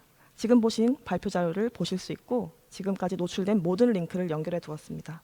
들어주셔서 감사합니다. 이영주였습니다. 저는 카쉐어링 서비스 소카에서 브랜딩, 마케팅과 관련된 다양한 영역을 다루고 있는 디자이너 이혜림입니다. 회사에 속해 있는 인하우스 디자이너인 저는 실제 고객의 행동을 유도할 수 있는 디자인, 작업의 시간과 리소스 분배에 있어 효과적인 디자인 방법과 과정, 그리고 다른 직군의 동료들과 협업하는 방식에 대한 고민을 가지고 있습니다. 그런 제가 소개하려고 하는 디자이너는 소카의 프로덕트 디자이너인 박지홍 디자이너입니다. 박지홍 디자이너는 저와 다른 부서에 속해 있지만 제게 늘 동기부여와 지지가 되어주는 동료 디자이너이자 문제 해결에 집중하는 프로덕트 디자이너, 정리와 시스템 만들기에 있어 특기를 가진 디자이너, 그리고 팀워크와 협업 관계를 잘 구축하여 추진력을 가지고 있는 디자이너입니다. 박지용 디자이너가 진행했던 프로젝트를 함께 살펴보겠습니다. 박지용 디자이너가 진행한 탑승 전 차량 사진 리포팅 개선 프로젝트는 이용자들이 앱을 통해 사진을 찍는 비율을 300%, 즉 3배 증가시킨 아주 좋은 결과를 이끌어낸 프로젝트였습니다. 복잡한 과정을 추가하지 않고도 차량의 정면, 운전석 앞쪽, 보조석 앞쪽 등 다양한 방향의 차량 이미지를 가이드로 추가한 것으로 이룬 성과인데요. 긴 텍스트나 모호한 표현 대신 직관적이고 명확한 이미지로 차량의 어떤 부분을 찍어야 하는지에 대한 가이드를 주는 것이 디자인 전략이었습니다. 간단하게 정리되는 것 같은 디자인 전략이지만 이를 위해서 박지용 디자이너는 스마트폰을 들고 직접 주차장에 가서 실제로 주차가 된 차량을 촬영해보며 어떻게 가이드를 주는 것이 가장 효과적일지 고민을 많이 하셨다고 합니다. 다음 프로젝트는 오프라인 주차장 환경에서 앱을 사용하다 말고 고객센터에 문의사항을 전화하여 물어보는 문제를 해결하기 위한 프로젝트입니다. 박지용 디자이너는 각 시점에 꼭 확인해야 할 정보를 시적절하고 주목도 있게 보여주기 위해서 화면 내에 정보를 새롭게 그룹화하고 정보의 중요도에 따라 지면의 비율을 조정하는 디자인 개선을 진행하였고, 정보 요소들의 색상과 위치가 계속해서 변화하도록 설계하여 이용자들이 화면에 접속한 시점에 적합한 정보를 효과적으로 보여주는 전략을 고안하였습니다. 필요한 정보를 순서대로 읽도록 이용자들의 행동 변화를 이끌어내면서 이 프로젝트는 문제 상황이던 주차장에 대한 전화 문의를 23% 감소시키는 효과를 거두기도 하였습니다. 제가 주목한 박지용 디자이너의 또 다른 특기는 정리와 시스템 만들기입니다. 지금 보시는 문서들은 실제 업무에 사용하셨던 문서인데요. 이미지 파일명의 규칙, 프로덕트 디자인에서 사용하고 있는 컬러 이름의 장명 방법, 각 화면을 지칭하는 방식의 규칙을 정해둔 문서의 일부입니다. 한번 정한 규칙을 업데이트하는 것이 매우 번거롭고 귀찮고 또 쉽지 않은 일이라는 것을 많은 디자이너분들이 공감하실 것 같은데요.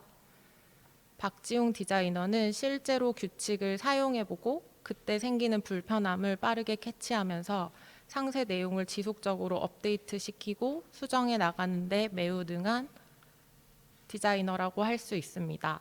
이런 모습을 보면서 저는 살아있는 가이드를 운영할 줄 아는 디자이너라는 느낌을 받았습니다. 정리와 시스템 만들기에 능한 박지용 디자이너의 장점이 극대화된 프로젝트는 최근 대중에 공개된 소카 프로덕트 디자인 시스템 소카 프레임입니다. 이 작업은 박지용 디자이너와 소카의 프로덕트 디자인팀이 함께 만들어 나가고 있는 프로젝트인데요. 디자인 시스템은 기본적인 시각 요소의 원칙과 규칙, 그것들이 적용된 요소, 그리고 요소들이 모인 부분에 대한 가이드와 다양한 용례, 그리고 각각의 구현 방법을 정리하여 프로덕트에 일관적으로 적용하는 방법입니다. 프로덕트 디자인 시스템을 사용하면 디자인을 통일감 있게 만들 수 있고 또 새로운 화면을 구현하거나 수정할 때 효율적으로 대응할 수 있습니다. 박지용 디자이너가 소카의 디자인 시스템 중에서 기여했던 부분 중 하나는 컬러 규칙을 정한 것인데요. 일반적인 컬러 세트를 설정하는 것은 물론이고 다크모드 대응에 용이하도록 컬러의 목적과 의미에 맞도록 컬러와 명칭을 매칭하는 의미론적 컬러 시스템인 시멘틱 컬러 시스템을 도입한 것이 특징입니다. 안정적이고 균일한 컬러 규칙을 정하기 위해서 이렇게 다양한 기기와 환경에서 테스트를 진행하기도 했습니다. 이건 움직이는 모션 그래픽의 일부인데요.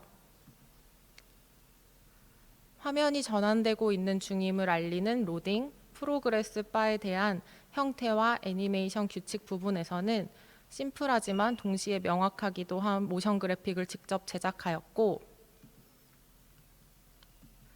움직이는 요소들의 구현 방식과 사용 예시까지 상세하고 적확하게 가이드를 주고 있습니다.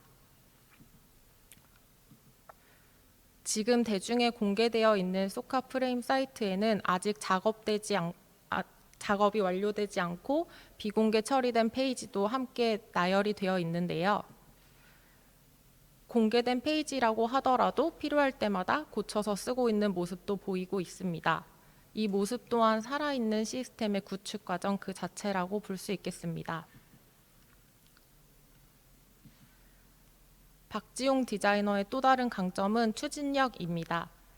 디자인 시스템 구축 과정은 디자이너 한 명이 진행할 수 있는 프로젝트가 아닙니다.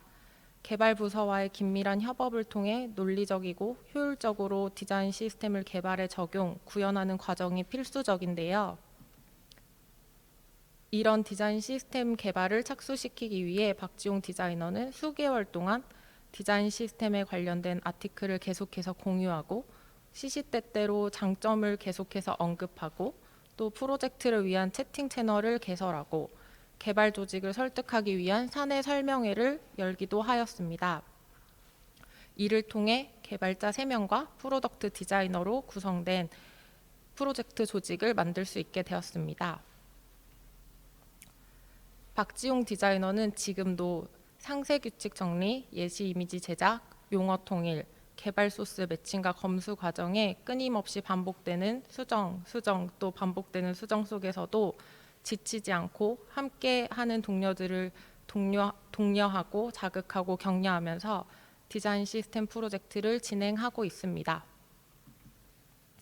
그리고 아주 최근에는 이러한 과정들을 기술 블로그에 연재하기 시작하였는데요. 경험과 시행착오, 인사이트를 회사 바깥의 동료들에게도 공유하고 있습니다. 저 개인, 함께 다니고 있는 회사의 동료들, 더 나아가 업계에 영향력을 미치고 있는 디자이너 박지홍님을 소개할 수 있어서 영광이었습니다. 지금 주소창에 socaprame.soca.kr 또는 soca테크 블로그를 검색하셔서 박지용 디자이너가 하고 있는 디자인 프로세스를 함께 봐주시면 감사하겠습니다. 고맙습니다. 안녕하세요. 저는 워크룸이라는 디자인 스튜디오에서 그래픽 디자이너로 일하고 있는 임하영입니다. 2주 전에 저를 이 자리에서 소개해 주신 권수진 디자이너에게 감사의 말씀을 드리고 싶고요.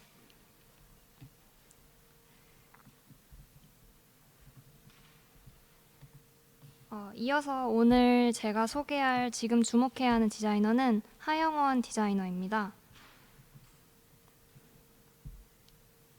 하영원 디자이너는 현재 1인 그래픽 스튜디오를 운영하고 있고 타입 레터링, 아이덴티티, 전시공간 아트워크, 워크숍 등 걸어다니는 기업이라고 불러도 무방할 정도로 다양한 분야를 넘나들면서 작업을 하고 있는데요. 그 중심에는 글자가 있습니다. 다시 말하면 하영원 디자이너는 타입 디자인의 확장성을 적극적으로 실험하는 그래픽 디자이너입니다. 오늘은 하영원 디자이너의 그런 면모를 좀 잘 보여줄 수 있는 일부 작업물들을 추려서 소개하고자 합니다. 제일 먼저 보여드릴 작업은 서체 디자인 작업인데요. 2017년 초에 하영원 디자이너가 학부를 졸업하면서 상용화한 서체 듀옹입니다. 듀옹은 반각본 계열의 세로쓰기용 바늘림 서체이고요. 디스플레이용으로 사용해도 손색 없을 만큼 개성이 뚜렷하면서도 본문용으로 사용하기에도 안정적인 서체라서 전시 디자인부터 상업용 간판까지 다양한 층위에서 사용되고 있습니다. 다음 작업은 게임 타이틀 레터링 작업입니다. 영문이나 일본어로 만들어진 로고를 한글로 다시 그려보는 작업인데요. 알파벳이나 히라가나는 글자의 높이가 일정한 편인데 상대적으로 한글은 받침이 있어서 동일한 공간감을 유지하기가 어렵습니다. 하지만 보시다시피 굉장히 균형감 있게 기존 게임 로고를 완벽하게 번역했고요. 게임 산업에 종사하시는 분들께서 혹시 이 영상을 보고 계시다면 꼭 하영원 디자이너에게 연락을 주셨으면 좋겠습니다. 다음 작업은 아등바등 산악회 레터링입니다. 하영원 디자이너가 친구들과 등산 모임을 만들었는데 그 모임이 지속되길 바라면서 이 로고를 만들었다고 해요. 네, 과연 등산 모임이 지속됐는지는 잘 모르겠는데 조형적으로 흥미로운 지점이 많아서 제가 정말 좋아하는 작업입니다. 글자를 살펴보시면 베이스 라인이 사선으로 올라가 있어서 가파른 산을 연상시키고 또 글자 획의 시작과 끝에서 보여지는 뾰족한 돌기들이 그냥 산악회가 아니라 아등바등 산악회다라는 걸 굉장히 강조하고 있는 것 같습니다. 또 이응을 중복 사용함으로써 힘을 줘서 발음하게끔 만드는 동시에 시각적 공간 처리 문제를 해결하고 있고 악자의 기역 받침을 처리한 방식은 저를 여러 번 감탄하게 만들었습니다. 또 그 메인 로고를 활용해서 이렇게 완등을 기념하는 귀여운 깃발도 만들었고요. 다음 작업은 아이덴티티 작업인데요. 서울칼라라는 빈티지 필름 사진관의 아이덴티티를 디자인했습니다. 필름 가장자리에 촘촘하게 난 구멍을 글자의 속공간에 대입시켰고 그 속공간을 가로로 길게 늘려서 시간의 흐름을 시각화했습니다. 또 웜톤의 초록색과 주황색을 조합해서 빈티지한 이미지를 표현했습니다. 다음은 옥상 달빛의 수고했어 오늘도 2019 포스터 타이틀 레터링 작업입니다. 옥상 달빛은 워낙 유명한 싱어송라이팅 그룹이라 아마 이미 많은 분들이 노래를 알고 계실 것 같은데요.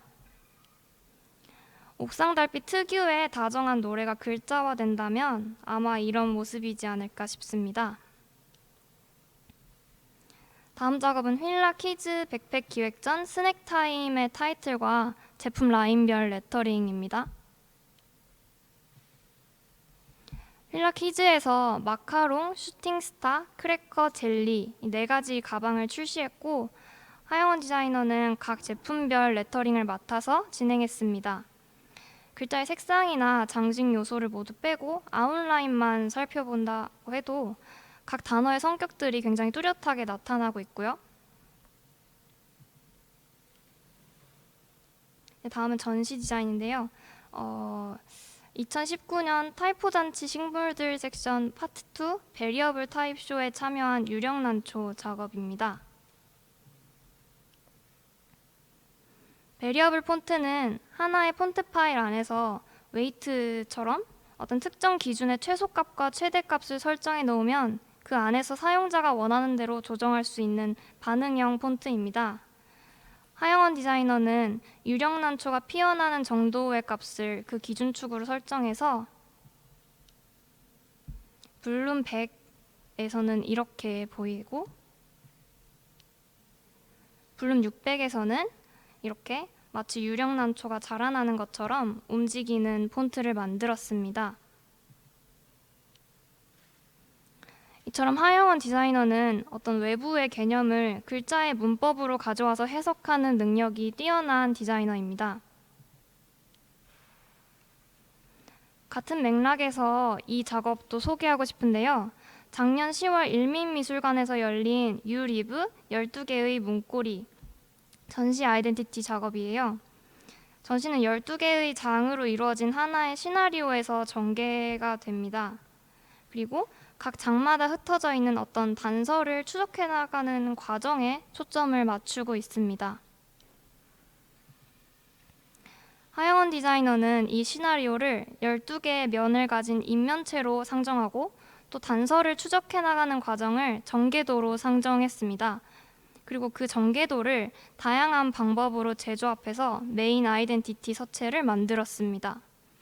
그러니까 정오각형들이 흩어져 있다가 점차 모여서 단어를 만드는 모습이 각 장에 흩어진 단서들을 모아서 점차 구체화되는 어떤 전시의 세계관과 평행하게 작동하고 있습니다. 서체의 작동 원리도 훌륭하지만 그냥 조형적으로 봤을 때도 굉장히 아름답고요. 그래서 이렇게 다양한 굿즈들도 제작이 됐는데 달력과 배지는 신년이 맞아 떨어져가지고 그 전시 시기가 신년이라서 신년 굿즈로 제작을 했는데 달력은 완판이 되었고요. 이번엔 좀 다른 종류의 활동을 말씀드리려고 하는데요. 작년 여름 FDSC에서 플래그 하이라는 여름방학 워크숍을 진행했었어요.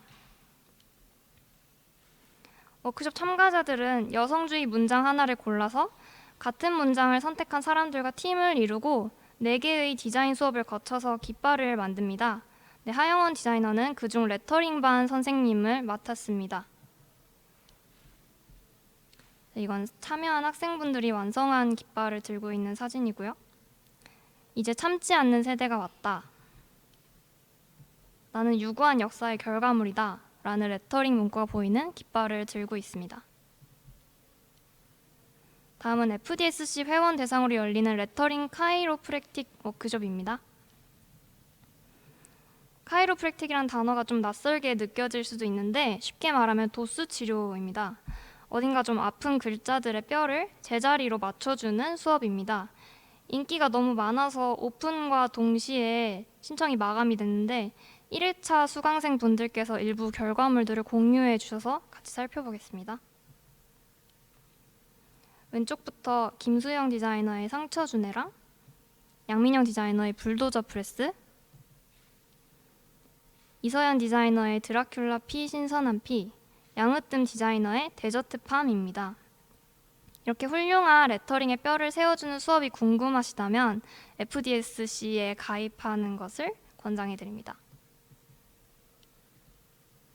지금까지 장르를 가리지 않는 하영원 디자이너의 글자 베이스 작업들을 살펴봤는데요. 마지막으로 네오트라이브 2020 아카이브 사이트에 수록되어 있는 하영원 디자이너의 인터뷰 중 일부를 보면서 발표를 마치겠습니다. 해당 작업 중 마주한 문제 상황과 그 해결 방법은? 이라는 질문에 문제 상황은 없었다라고 굉장히 여자답게 답해 주셨습니다. 하영원 디자이너의 앞으로 행보가 더 궁금하신 분들은 인스타 계정을 팔로우해 주세요. 감사합니다. 로드사이드 피크닉에서 디자인을 하는 조영수입니다. 제가 지금 주목해야 할 디자이너는 정혜윤 디자이너입니다. 오늘 이 자리를 통해 정혜윤 디자이너를 소개할 수 있어 정말 기쁩니다. 정혜윤 디자이너는 현재 프리랜서 웹 디자이너이고 마크업 개발자, 활동가 뿐만 아니라 작가로 활동하며 작업과 전시를 이어가고 있습니다. 이처럼 다양한 활동과 작업의 경계를 넘나드는 정혜윤 디자이너는 직업인으로서 주로 공공기관이나 금융기관 서비스에 필요한 웹사이트를 구축하는 업무를 하고 있습니다. 정혜윤 디자이너가 작업한 화면들을 보시면 우리가 일상에서 자주 접하는 익숙한 기관들의 웹사이트라는 것을 알 수 있는데요.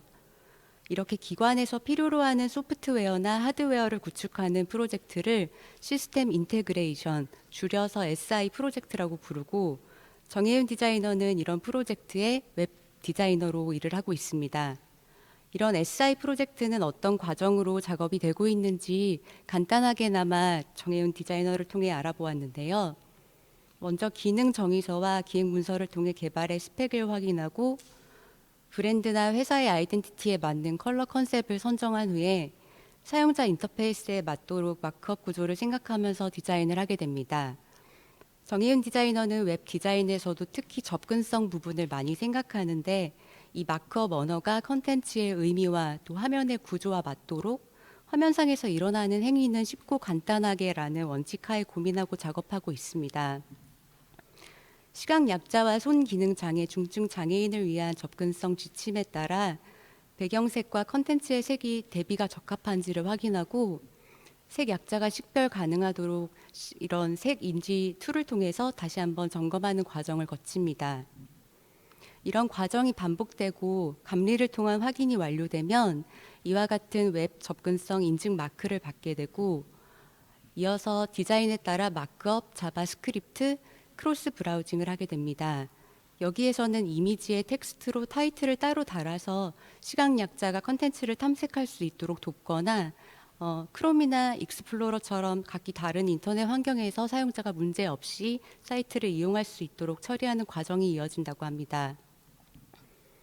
정혜윤 디자이너는 직업으로 디자인을 하는 것 외에도 팀에서 프로젝트를 협업하며 활동을 병행하고 있습니다.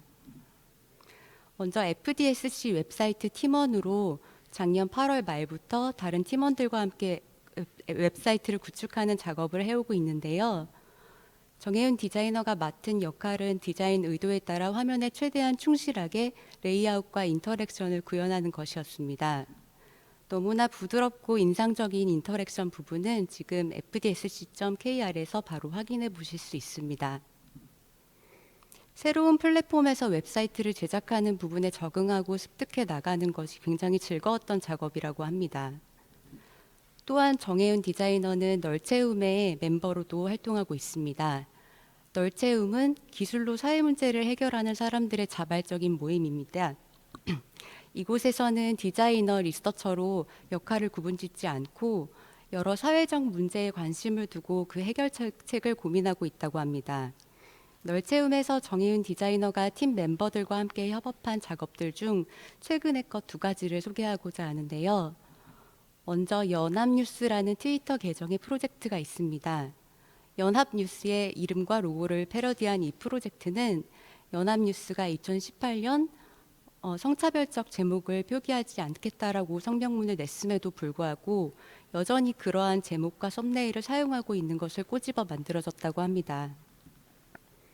지금 보시는 것은 이 프로젝트에서 가장 많은 리트윗을 받은 트윗이라고 합니다.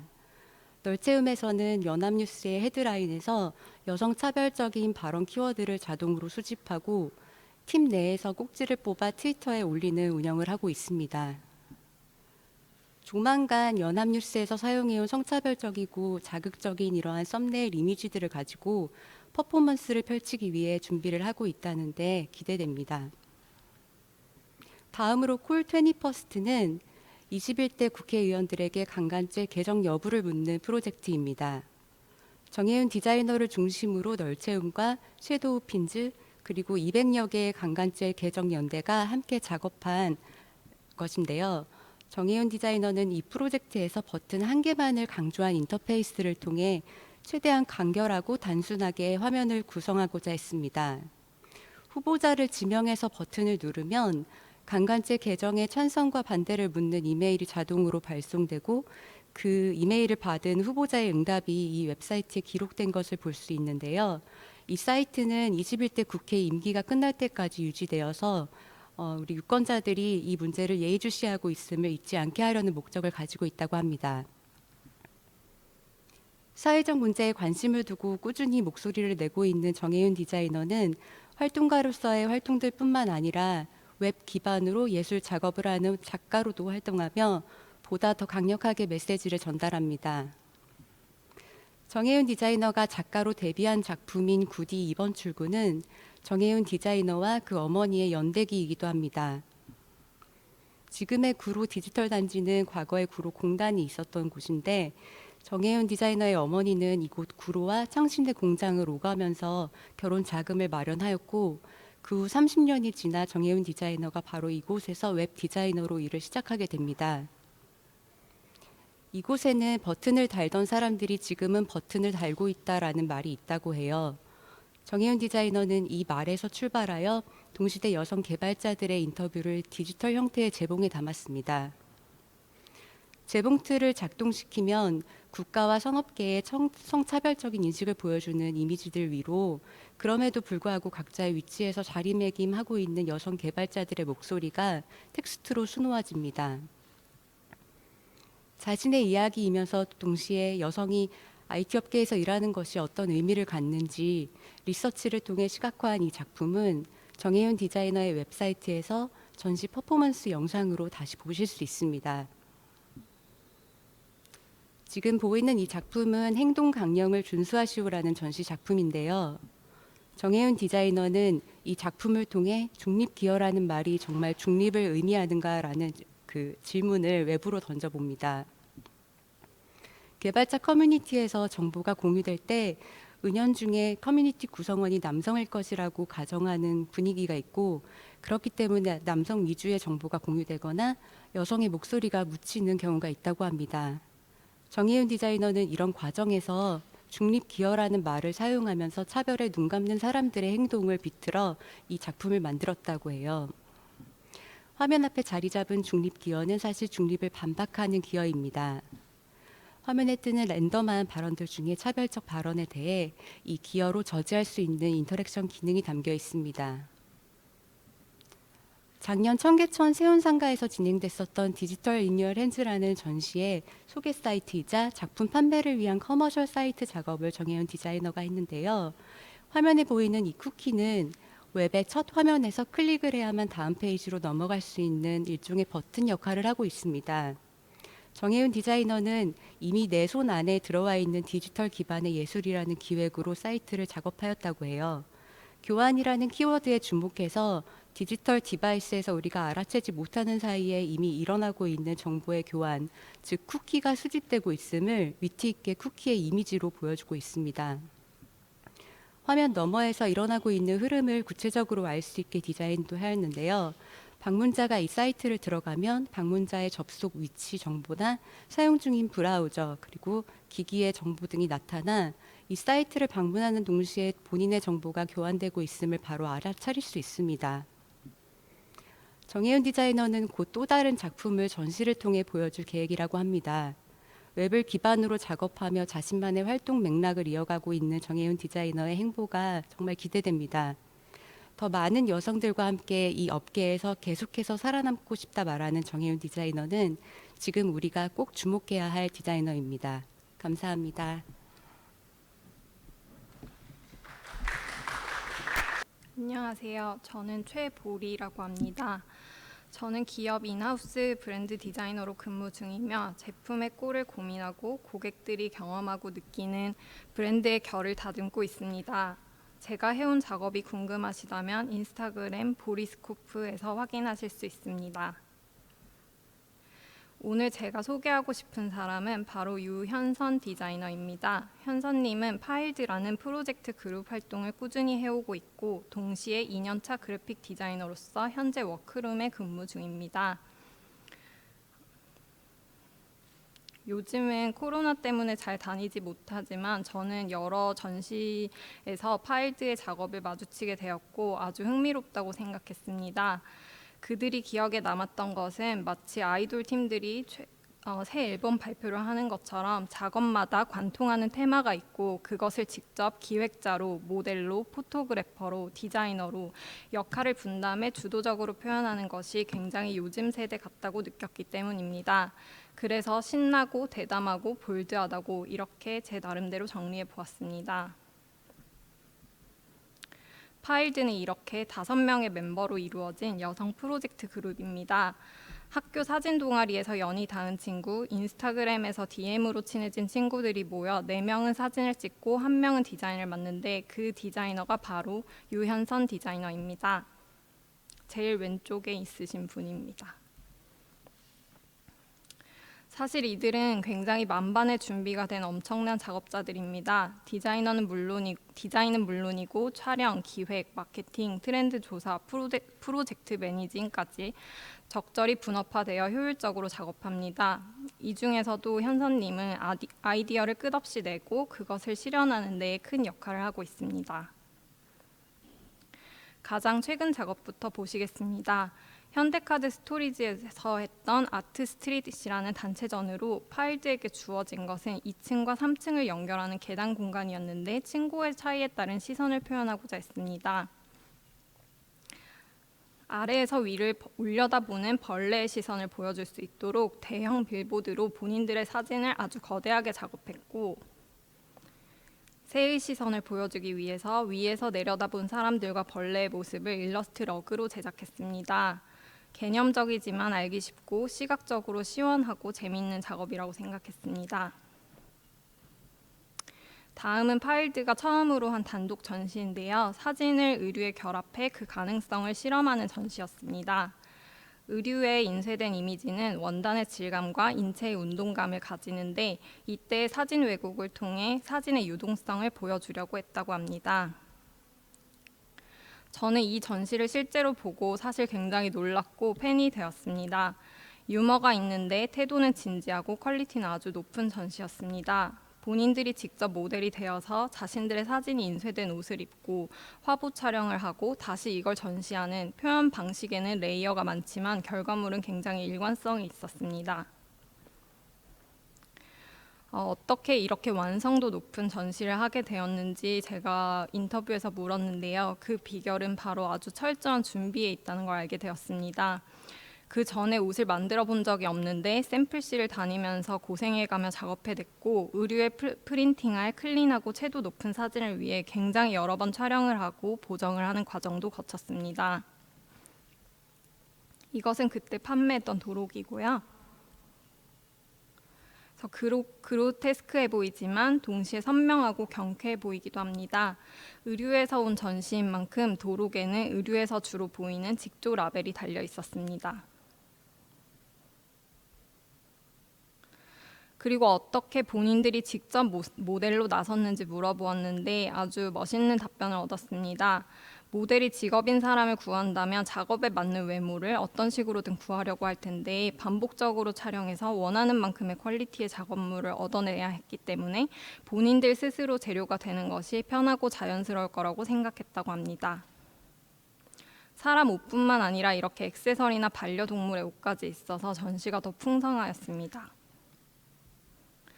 다음은 리소그래피로 표현한 포토진입니다. 현서님은 항상 아이디어가 많고 굉장히 다양한 이미지를 수집하고 본다고 하는데요. 그런 부분이 이렇게 표현된 것 같습니다. 빈티지 티셔츠 같은 이런 예쁜 레터링 작업을 했고요. 전시 타이틀은 보시다시피 뜨거운 아이스크림, 차가운 핫도그라는 타이틀이었습니다. 엑스트라 볼드라는 공간에서 전시를 했고요. 그래서 전시에서 보여준 사진은 이렇게 음식의 온도감을 시각적으로 반대로 뒤집고 이를 열 화상 카메라로 촬영한 것처럼 리터치한 작업이었습니다. 다들 잘 아시는 코우너스는 리소그래피로 정말 다양한 실험들을 하는데 사진을 리소로 인쇄했을 때 어디까지 표현되는지에 대한 탐구를 파일드가 같이 한 매력적인 작업인 것 같습니다. 액자도 리소의 잉크, 이 아트워크 속 컬러에 맞춰서 도색해서 완성도 높은 전시가 되었습니다. 타이포 잔치 사이사이에서 발표되었던 작업인 오브젝트입니다. 디스크립션은 좀 어려워 보이는데요. 작업을 보시면 바로 이해가 될 것 같습니다.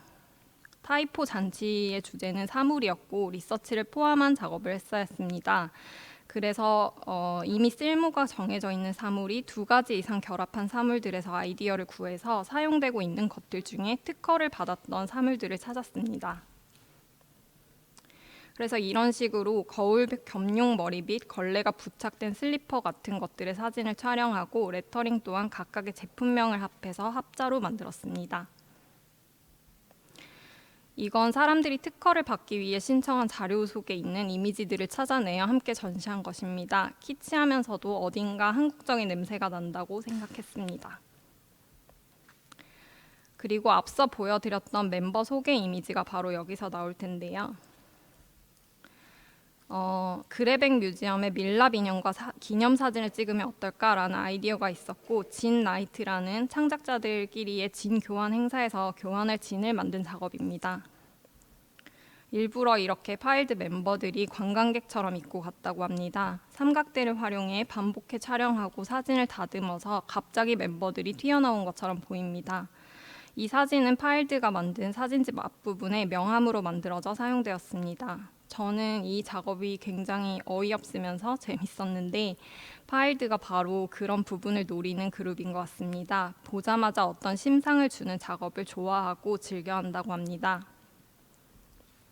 앞서 말씀드린 명함은 이런 식으로 끼워졌습니다. 다음은 파일드가 가장 처음으로 했던 작업을 소개해 드리려고 합니다. 이 작업은 파일드가 처음 시작된 계기이기도 한데요. 언리미티드 에디션에서 판매하려고 4명이 각자의 사진집을 만들었는데 이를 유현선 디자이너가 하나로 모으는 바인더를 작업했습니다. 이 작업이 주목을 많이 받았고 이후의 활동에 큰 도움을 주었다고 합니다.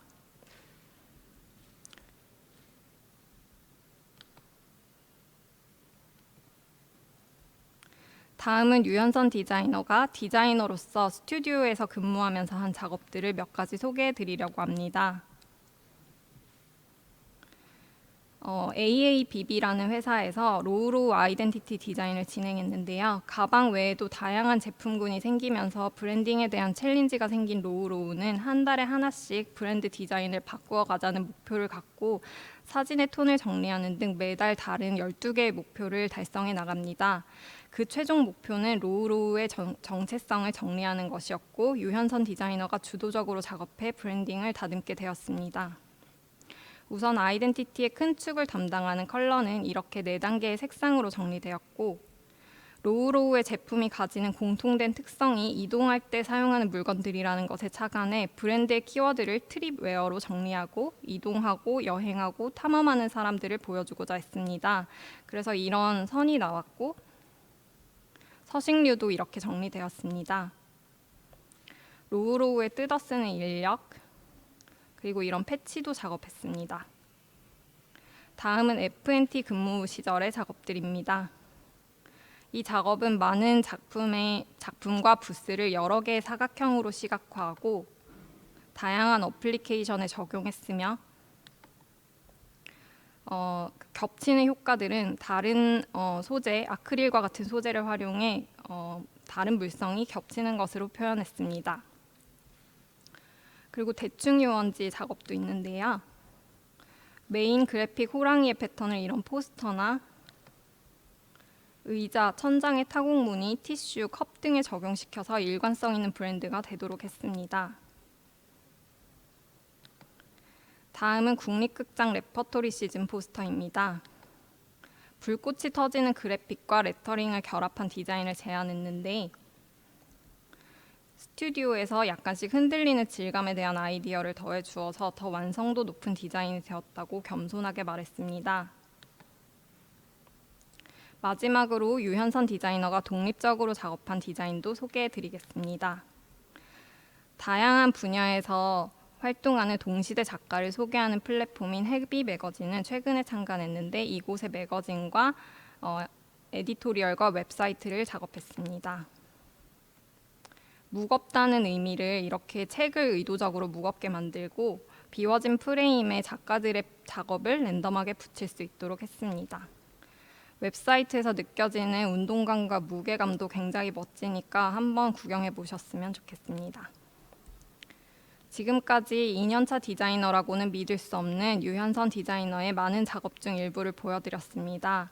쉽고 명확하고 눈이 시원한 디자인을 하는 유현선 디자이너에게 어떻게 이렇게 잘하냐고 물었더니 어린 시절부터 이미지를 보는 것, 어떤 것을 표현하기 위한 시각적 방법에 대한 생각이 습관화되어 있다는 답변을 들을 수 있었습니다.